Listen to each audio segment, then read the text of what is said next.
Okay, so let's talk about what is actually bad in meat. I mean, what is the harmful effect of meat? I see these guys online. They say that a meat diet is perfect. It gives you all the vitamins. Obviously, that's not true. I mean, you can't get vitamin C. That's where scurvy came from when people were eating nothing but meat. You can't get a lot of the fiber that you need. You don't get phytonutrients. In fact, without that fiber, you don't get the prebiotics, so you do change your bowel bacteria. And there's been studies about this, that you change your bowel bacteria and you actually get a bowel bacteria that's more prone to producing TMAO from carnitine. TMAO is a substance that's very bad for the heart and has been associated with congestive heart failure and heart disease. And you also get a microbiome that doesn't produce butyrate, which is protective to the colon and anti-inflammatory. But besides what you're missing, what are you getting? What's bad in the meat? Well, there's several things. First of all, advanced glycated end products, or AGEs. AGEs are caused by the browning that you see with meat. You can get it with any kind of browning. It's called the Maillard reaction, so you can get it with toast too. You just don't get it to quite the effect that you get it with meat. Meat has a very high AGE content. I suggest you look it up because AGEs have been tied with multiple different diseases. That's basically because AGEs create free radicals, and we know that free radicals create disease and aging, etc. Now,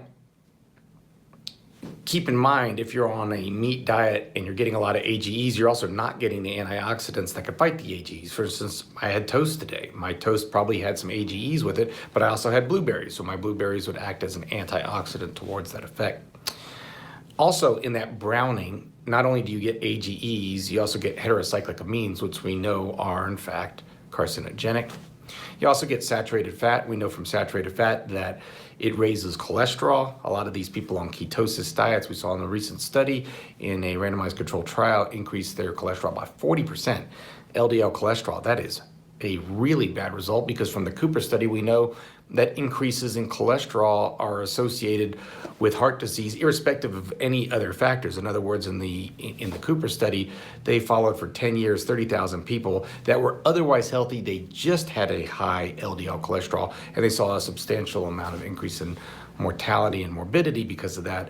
And so that increase in cholesterol is important. We also know that saturated fat is tied with cancers, and that saturated fat actually causes damage to the gap junctions of your cells in your intestine. You hear people talking about leaky gut a lot. Well, that is the leaky gut. That damage to the gap junctions allows what's in your intestine to get into your body. And so what is in your intestine, especially if you're eating meat, is endotoxin. So they did a great study, randomized controlled trial, where they gave people either cream or orange juice or water, and with the cream group, they saw a dramatic increase in inflammatory mediators, because what's happening is endotoxin from the intestine, when combined with the saturated fat, is able to get into the body, and the body then creates an inflammatory reaction to it.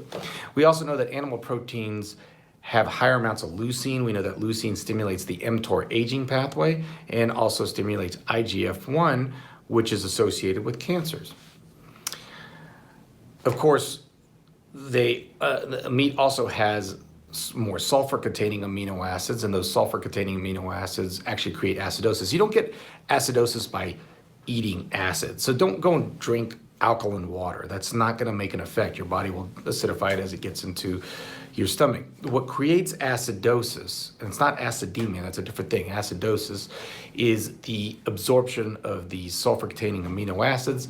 It is buffered by electrolytes. And so if you're not getting a good electrolyte, and we know that people that eat a very high meat diet often have very poor electrolyte intake. And so there's a lot of bad things, and I could go on and on. New 5GC, viruses, different things that are associated with meat intake. The key is this actually affecting your health? So we know from the recent World Health Organization that processed meat is a class 1 carcinogen, meaning they definitely think it is a carcinogen. We also know that red meat is a class 2A. Now you got to understand, for them to come up with those, we need very, very clear evidence, and they're using epidemiologic evidence. Now, I see this a lot from the meat advocates base, that they criticize epidemiology until they actually have an epidemiologic study that favors them, then they love epidemiology. But here's the thing about epidemiology. We are never, ever, ever going to have a randomized controlled trial where one group is doing a plant-based diet and one group is doing a meat diet, and this goes on for 20 years. That's what you got to do in order to really get an